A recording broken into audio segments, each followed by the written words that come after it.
and medium-sized businesses, as well as growing concern over the recent failures of financial institutions.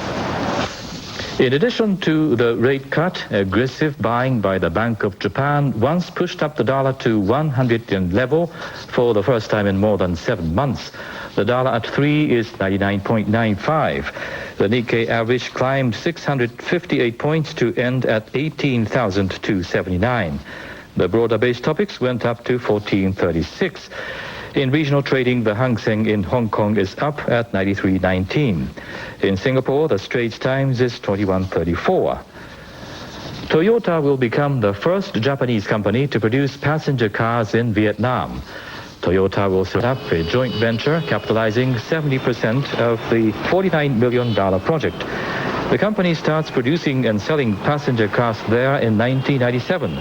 The plans call for annual production to reach 10,000 units in 5 years. India's economic liberalization is now boosting sales of motorcycles among the middle-class families. The price of a motorcycle is still equivalent to about half the annual income, but many middle-class people say it's worth buying. Hero Honda, a joint venture with a Japanese motorcycle maker, enjoys 20% increase each year in sales of 100cc motorcycles and estimates that the market will surpass 4 million units in 5 years or so. That's Asia Business Now in Tokyo. Back to you, Ned. Thank you, Akito. On Wall Street, Friday begins with the Dow Jones Industrials at 4669, following a 14-point loss yesterday. Trading was moderate. The Nasdaq closed at 1051, up nearly 7 points. And that's the news for this half hour. Coming up, more World News Now, or stay tuned for World News This Morning.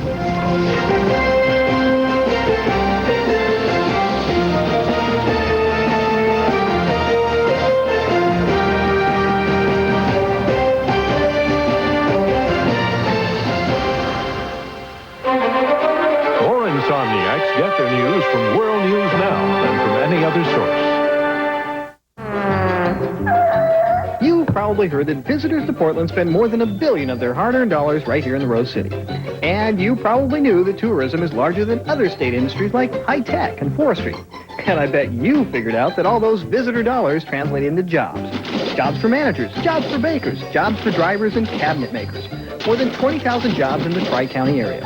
And since you know all this, I probably don't have to tell you that tourism is a good thing. But I'll do it anyway. Tourism, it's a good thing. Karate and mutton. Cindy. What are chops? Yes, make a selection. I'll take motion for 800, Alex. In dance, the act of swiveling one's hips like a top. Steve. What is to gyrate? Good. Make another selection. Let's try royalty for 600. A greeting chanted by well-wishers at his coronation. Tom. What is long live the king? Right. It's your turn to select. How about rock and roll for 400, Alex? Weeknights at 7 on KATU Spirit 2. In the spirit of the Northwest, here's what's happening, sponsored by the Portland Fall RV and Van Show. Bring the family to Trappers and Traders Day at the Washington County Museum Saturday. Celebrate 30 years of environmental education Saturday at Multnomah ESD's Outdoor School Staff Reunion. And the Blue Light Chorus presents Ain't Misbehavin' Saturday evening. What's happening is a public service of KATU Spirit 2. When KATU Spirit 2 and Kaiser Permanente got together with hundreds of other volunteers for the Day of Caring, great things happened for the needy in our community. I'm Steve Dunn. By helping real people, we discovered how United Way can change people's lives every single day. Help us turn the Day of Caring into a year of giving. Share the spirit of helping others. Give to the United Way. Izzy's, Kaiser Permanente, and KATU Spirit 2, committed to making a difference in our community. How the Packwood resignation affects you, tonight at 5.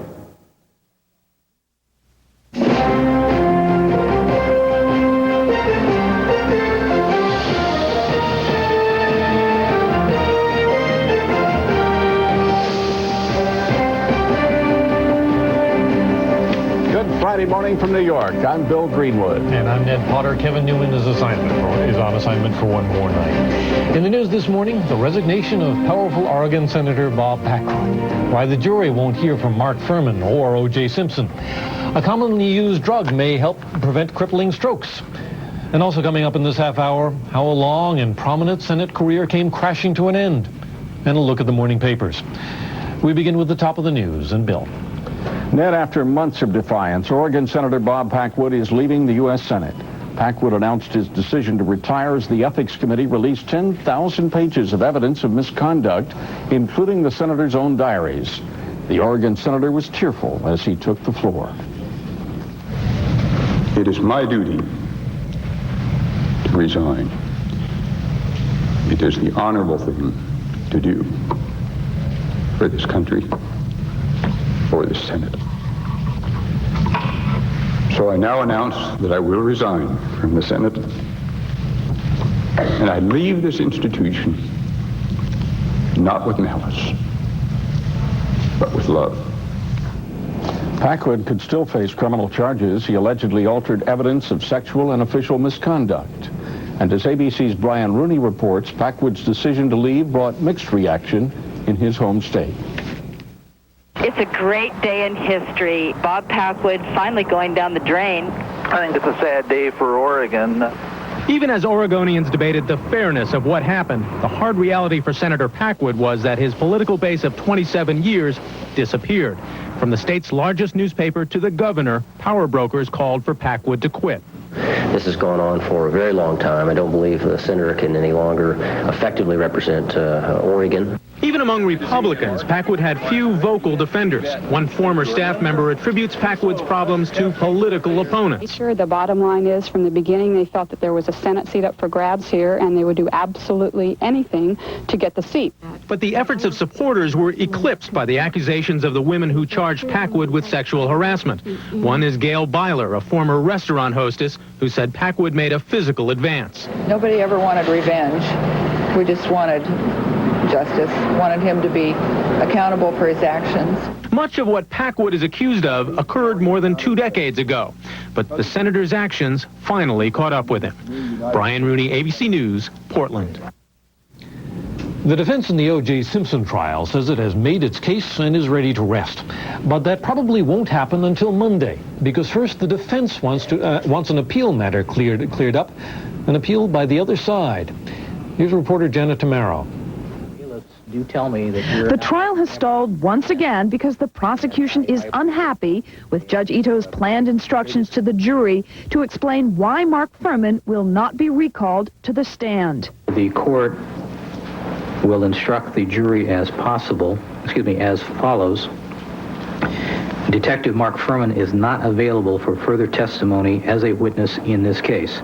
His unavailability for further testimony both on cross-examination is a factor which you may consider in evaluating his credibility as a witness. Though the jury won't be told Fuhrman invoked the Fifth Amendment, the prosecution is still appealing. They won't begin their planned 5-day rebuttal case until Monday. That prompted another angry exchange between lawyers. We're on track to resolve this. And they're standing over there being petulant, saying we want to wait till tomorrow. It is my duty to make sure that when I think a violation of law has occurred to the detriment of the people, or the defendant for that matter, it is my duty to do all that I can to make sure that that is remedied. The jury was reportedly in no better mood when they learned they'd probably have another 3 days off. It's also official that O.J. Simpson will not take the stand. His attorneys say it's because they are worried about the jury. To prolong this case another 3-4 weeks might make it impossible. So we want to get a verdict. He wants a verdict as soon as possible. We want to get this case to the jury as soon as possible. Reporting from Los Angeles, Janet Tamaro for ABC News. A new study has found that a commonly prescribed medication could help prevent as many as 40,000 strokes every year. ABC's George Strait reports on the government-sponsored research. The drug is called Coumadin, a common blood thinner which keeps clots from forming. Clots that can lodge in the brain, causing strokes. I cannot move it. There's someone to help me. Bertha Mims had a stroke last month. The clot which caused it was likely the result of a heart problem called atrial fibrillation. The upper chambers of the heart beat irregularly, interrupting blood flow, often causing clots to form. 2 million Americans, including former President Bush, have this heart problem, which causes strokes in 80,000 people a year. Researchers say if more doctors use Coumadin, almost half of those strokes could be prevented. saving 12,000 lives and millions in healthcare costs. We estimate that it would be a cost reduction of about $600 million to $1 billion every year. But there is a potential problem. Many doctors have been reluctant to prescribe Coumadin because patients need such strict monitoring. Too much of the drug can cause internal bleeding, a particularly dangerous problem for older Americans. In the elderly especially, who are prone to more falls, they have a higher risk of developing bleeds within the brain. The new study says the benefits of Coumadin outweigh that risk. For every person who has a bleeding complication, dozens more will avoid a life-threatening stroke. George Strait, ABC News, Washington. Hillary Rodham Clinton has wrapped up her Asian trip with a visit to Mongolia. The First Lady toured a center for homeless children that receives U.S. aid. She said Americans should be proud their money is helping those who need it. Mrs. Clinton also sampled some of Mongolia's fermented mare's milk. Most Westerners hate it. The First Lady, however, offered a diplomatic reaction and said it tasted like yogurt. The Caribbean island of St. Martin was particularly hard hit by Hurricane Luis. At least 13 people are dead and hundreds of others are missing. This week's storm wrecked entire neighborhoods and left as many as 2,000 residents of St. Martin homeless. Thousands of tourists have been left stranded without power, water, or phone service. Now the weather closer to home, with thunderstorms in Texas and the Rockies, rain from Florida to the Carolinas, and from New England to the western Ohio River Valley. Summer weather continues in the west and the south, unseasonably cool temperatures from the northern plains to New England. The World News Now National Temperature Index is 803 Fahrenheit, 428 Celsius. Now some local forecasts and a nocturnal ramble through San Francisco. Last night we tried to touch, but we never got close. Last night we tried to talk, the words got caught in our throats. We finally fell asleep, we couldn't help it.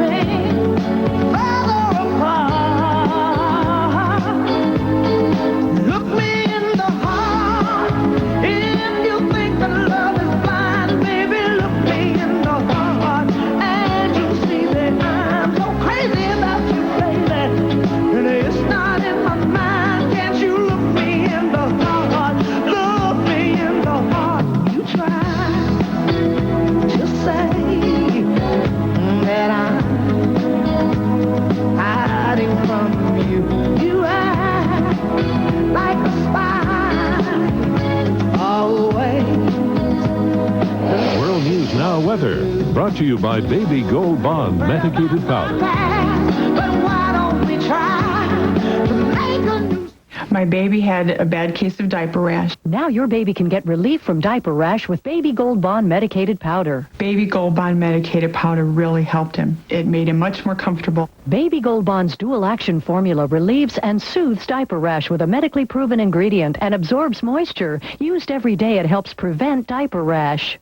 Now that we found a powder that will help him, Baby Gold Bond medicated powder, we'll use it all the time because it really works. Use Baby Gold Bond medicated powder every day. When I get a yeast infection, I buy internal medicine. But for a burning external itch, I use Vagisil cream to stop it instantly. Vagisil works directly on itch nerves. Internal medicines don't. Vagisil cream, regular and new maximum strength. Rich chocolate Ovaltine versus Nestle Quick. I'm very surprised.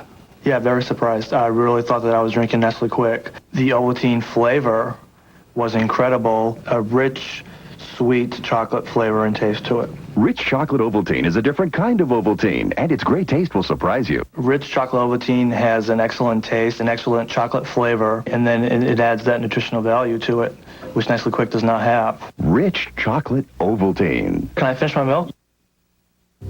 For centuries, there have been legends about terrifying creatures that stalk the wild, hunting in packs.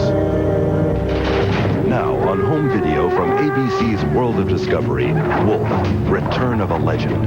What is the truth of this misunderstood animal, revered by Native Americans, slaughtered by others? Discover for yourself. For $19.98 plus $4 shipping and handling, you can own this Emmy Award-winning film. Call 1-800-650-4ABC. Discover the first in a unique class of pain reliever. Zostrix. Even though prescriptions have never been required, doctors prescribe the Zostrix brand more than all other topical arthritis pain relievers combined. Zostrix, physician strength relief, is in your hands.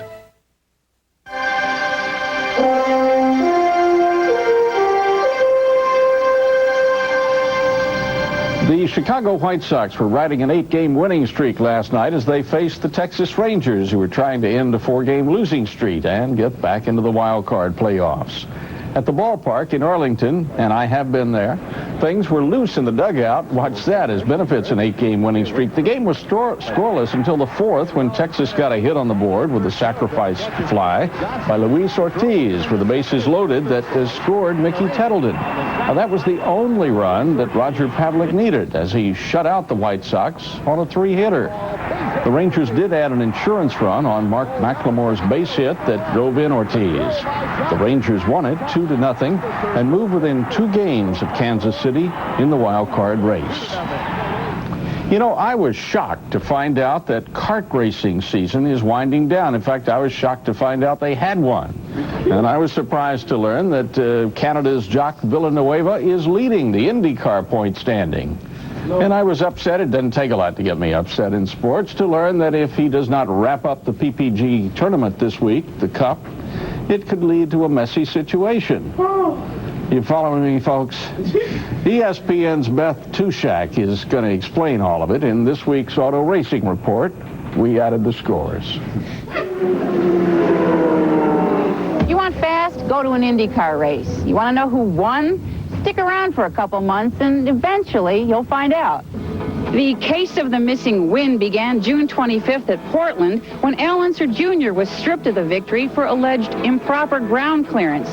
2 months and 7 races later, CART has put together a 3-man panel, which last week mercifully agreed to hear Unser's appeal. The stakes are high, 21 points that could decide whether the PPG Cup goes to Unser or series sensation Jacques Villeneuve. CART says it's taking its time. The title's on the line. It's being so careful the issue won't be decided until after next week's season finale at Monterey, California. So what does Jacques think about this?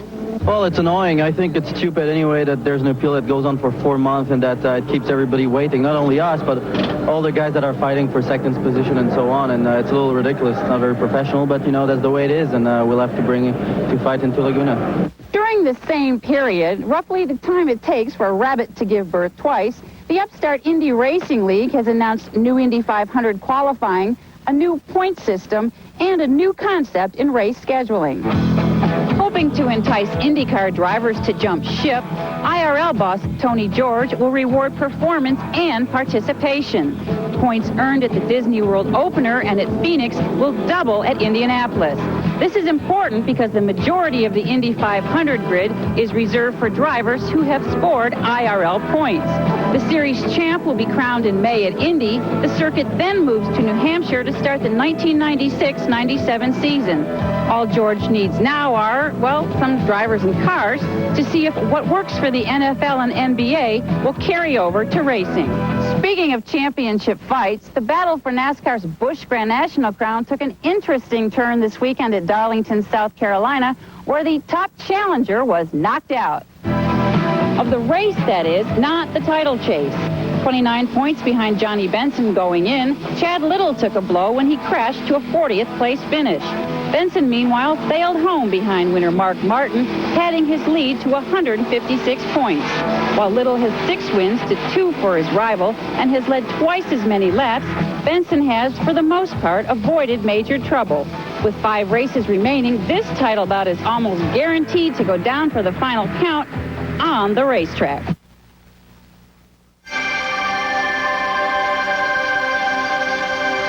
ABC's World News Now will continue after this from our ABC stations. Sunday on Town Hall. So I now announce that I will resign from the Senate, and I leave this institution not with malice, but with love. Senator Bob Packwood resigns from the U.S. Senate. But this isn't the end of the Packwood story. What's next for the senator and for Oregon? Join accusers and defenders in a history-making town hall discussion. A senator steps down Sunday at 6 on Spirit 2.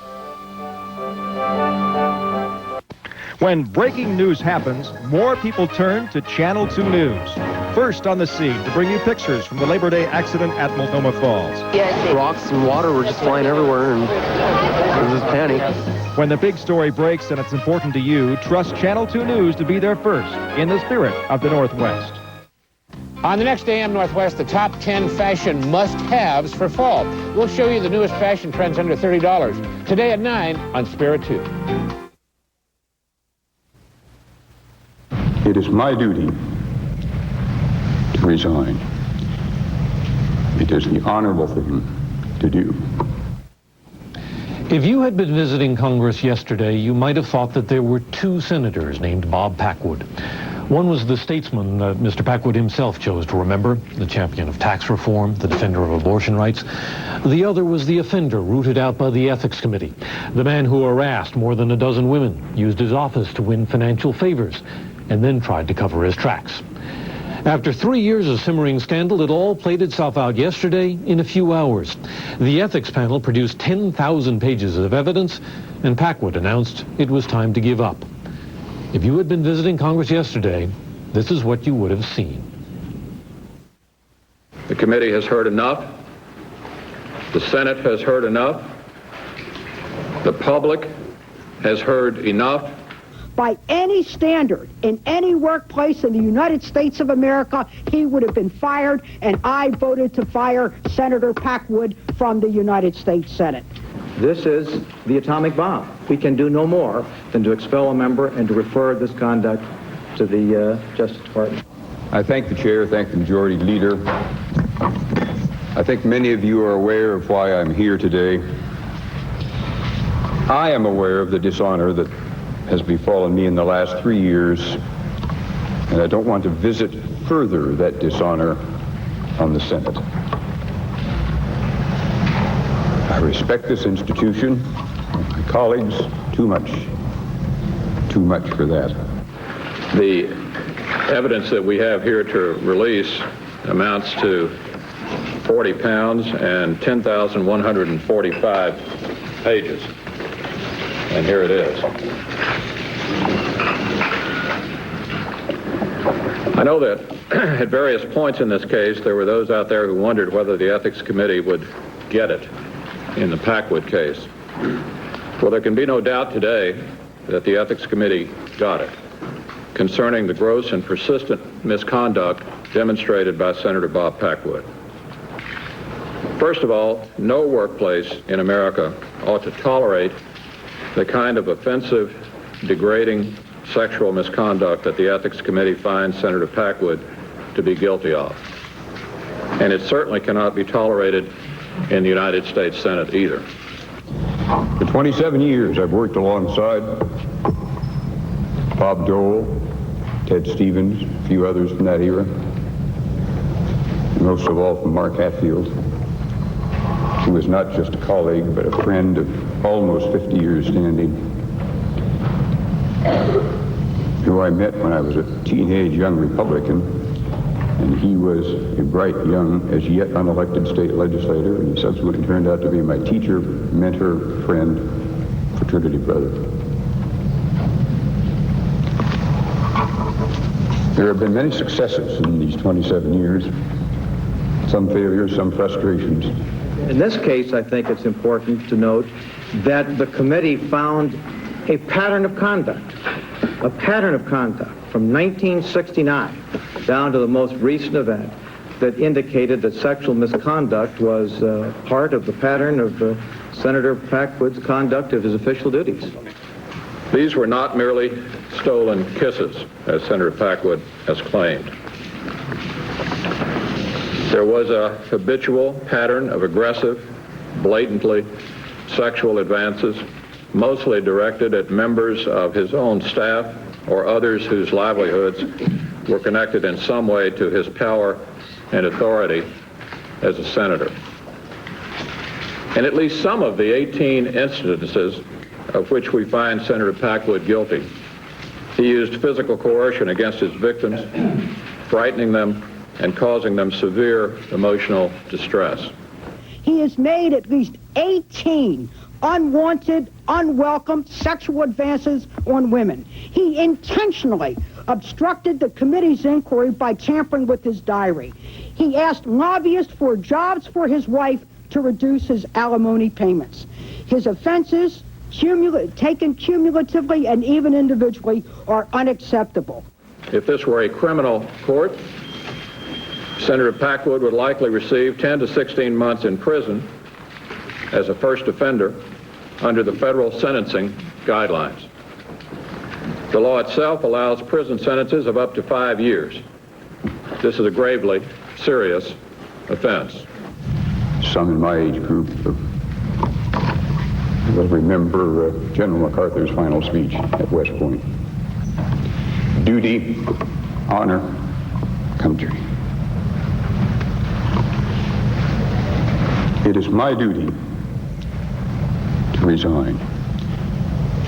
It is the honorable thing to do for this country, for the Senate.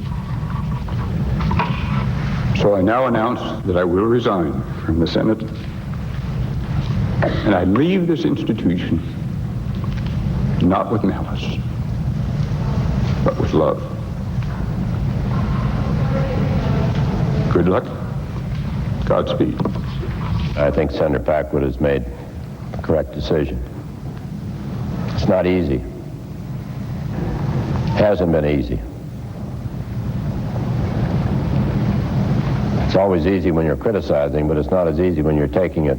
We all know that. We've been on both sides.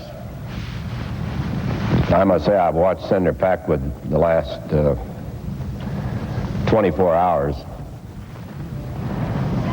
and wondered myself how he was able to carry on. But then again, I know Bob Packwood. And even though the media and the public often treats us as objects, we are human beings with emotions and with feelings. And I want to say, as a fellow human being, I rise to give these few remarks with a sad heart. For I hurt with Senator Packwood. I do not believe it is a happy day for the United States Senate. I do believe it is a day of some courage and bravery on the part of Senator Packwood. My father used to always say to me, Diane, don't let a man be known for the last thing he does. Let him be known for the best thing he does. Some of what happened on Capitol Hill yesterday as Oregon's Bob Packwood announced his resignation. You're watching ABC's World News Now. If you need extra strength medication to treat insect bites, you're not alone. When insects bite, the itch is unbelievable. But in the corner, we could not have gotten through a newscast without mentioning Cal Ripken. So they have a small item called Starbeam. If parents still name babies after people in the news, we trust little Cal Ripkins will far outnumber little Bob Packwoods.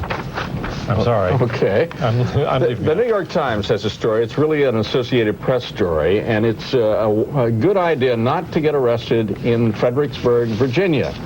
One man did over the Labor Day weekend, and for 5 days, the police forgot that he was in their holding cell. Talk about losing weight. Well, go ahead. We have proof that civilization has come to an end, and it comes from the Natchez Democrat in Natchez, Mississippi.